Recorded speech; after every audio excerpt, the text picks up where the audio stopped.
আর যিনি উনাকে আঘাত করছে বড় ভাই, তার নাম হচ্ছে ইতিমধ্যে বিশম্বরপুর থানা থেকে ফোর্স পাঠানো হয়েছে। ফোর্স পাঠানো অবস্থায় যে আসামিকে গ্রেপ্তার করা হয়েছে বিশম্বর থানা। এখন আসামিকে নেওয়া হচ্ছে ভাইয়ের হাতে, বড় ভাইয়ের হাতে, বড় ভাইয়ের হাতে ছোট ভাই খুন হয়েছে। এই যে আসামি নিয়ে যাচ্ছে।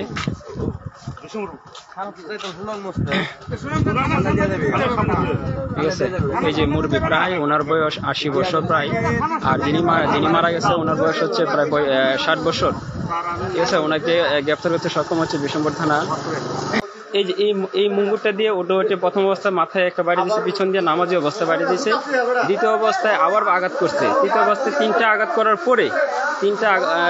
করার পরে সাথে সাথে এখানে অবস্থা হয়ে যায়। আর ওই সময় আর বিষয় পাচ্ছেন যে আপনারা এটা আমরা ইতিমধ্যে এই মুঙ্গুরটা আমরা বিশম্বর থানার অবস্থার মাধ্যমে সে স্থানান্তর করে দিই।